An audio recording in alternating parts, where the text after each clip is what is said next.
What is up, YouTube, and welcome to part 9 in the series of Introduction to Cryptocurrencies.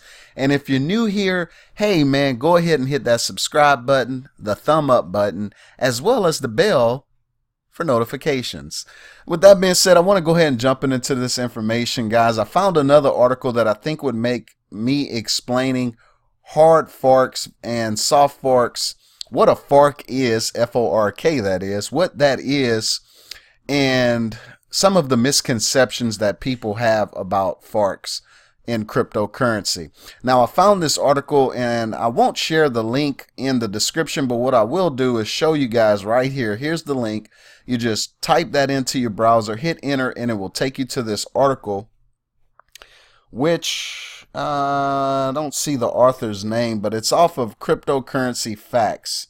Let's see if the name is in here somewhere. Who wrote this article? Usually is at the top, but I don't see it. I'm not going to go over this whole article either, by the way. So definitely type that in your browser and come and read this full article if it's something that you think you may be interested in. But this is from cryptocurrencyfacts.com, and definitely got some cool information on this website.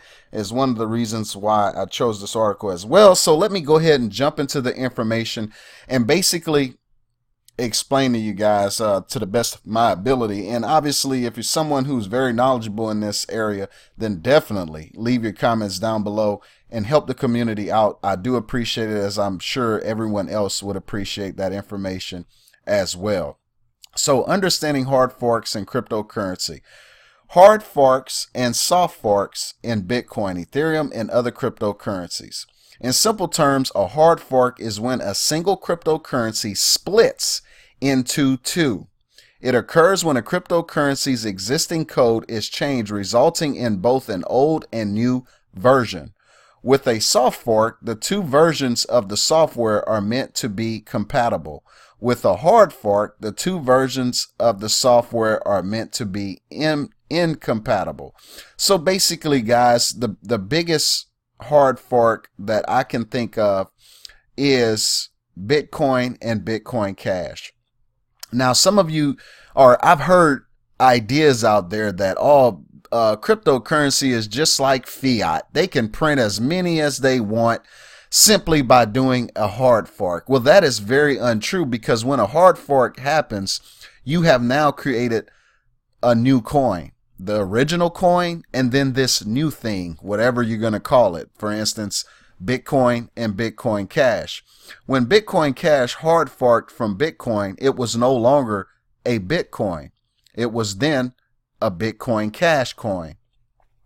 And I'll just go into a little bit more of this information because it'll explain that as well later on in this article. So both fork types create two different versions of the software, and therefore two different versions of the blockchain and two different versions of the coin, aka token. But a hard fork is meant to create two incompatible blockchains / tokens, while a soft fork creates two compatible versions of the software and token. With that being said, though, don't get confused when it says two compatible versions of the software and token. It does not create more tokens. It does not do that. What it does is it alters something in the blockchain that needed to be altered. Maybe it was for security reasons. Maybe it was for some other reason that the consensus, meaning everyone mining this on this blockchain, agree.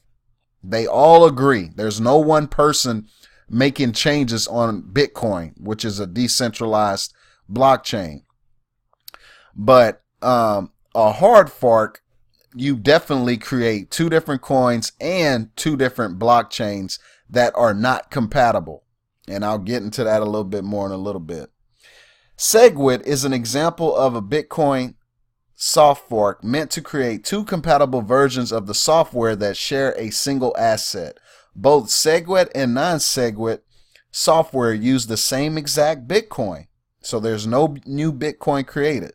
The SegWit blockchain follows non-SegWit rules.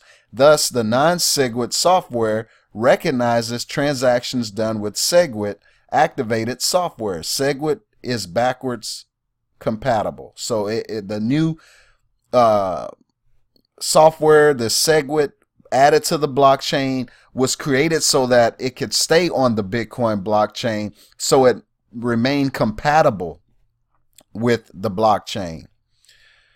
Bitcoin Cash is a Bitcoin hard fork that was meant to create two different assets with value.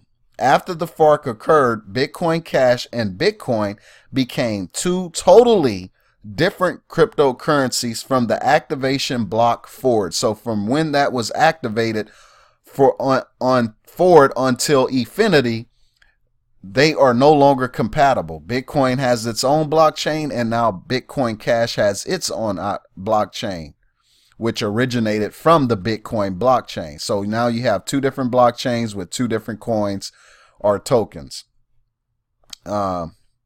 You cannot send Bitcoin Cash to the Bitcoin blockchain or vice versa.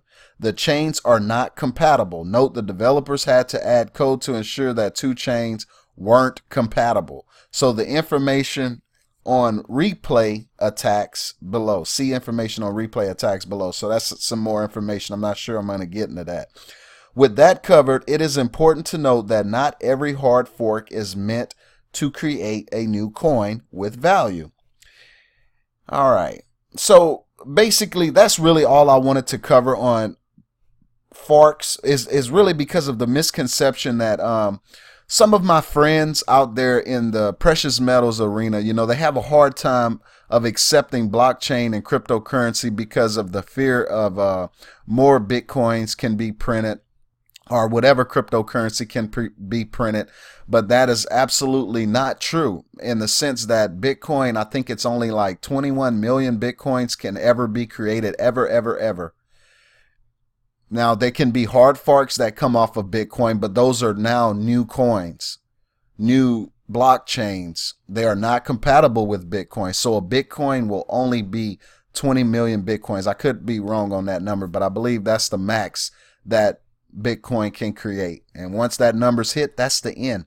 You will never be able to create another Bitcoin after that. And that, in a sense, will create more value into that Bitcoin, as well as any of the forks that come off of it. They will have that same limit placed on them unless they change something to make it different. But it would give them a value as well. But it would be a totally different blockchain, totally different coin that's not compatible with Bitcoin. And that's what I really wanted to get across in this video, to get you guys to kind of understand that forks and soft forks and hard forks isn't something to be scared of. Number one, we're dealing with a decentralized blockchain, so it's not like one institution like the Treasury Department, can come in and just start printing up as many Bitcoins as they want. It's absolutely impossible for them to do that. It would take everyone in the world to agree, basically. I don't, not really that, but you know what I'm saying? It would take a number of miners, and it would be an astronomical thing it's something that just wouldn't happen, in my opinion. Not saying it can't happen, but it wouldn't, because of what it would take to do that. So that's a good example. Bitcoin and Bitcoin Cash, two totally different blockchains, two totally different coins.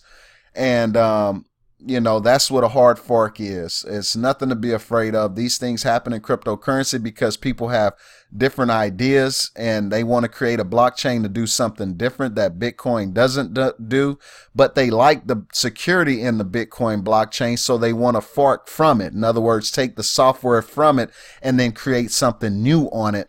And therefore, they can reach their dreams or whatever they're trying to create through hard forking this blockchain and creating their own, so it's compatible to what their idea is. So if you have any questions about this, guys, definitely leave them down below in the comment section. I do read them and I will get back to you AS and as well as give me some information if it's something you think I left out or something very important for new people to understand. Definitely share it down there in the comment section. I would appreciate it, as I would think anyone else out there in the community would as well. So like I said, guys, nothing to fear here. Forks is something new to everybody, because blockchain technology is really new to the masses. And so it seems scary, but It's nothing to be afraid of. It's something that actually could be good. Hard forking a blockchain is something that actually could be good in the future, but it does not affect the original blockchain. It does not affect the value in the coin. It does not affect how many coins are out there in that blockchain. It can't affect that. So like I said, guys, like the video, share it with people you think it can help, subscribe to the channel, and hit the bell. And always, always, always leave your comments down there in that comment section. I want to thank you for stopping by, and until next time, peace, dog.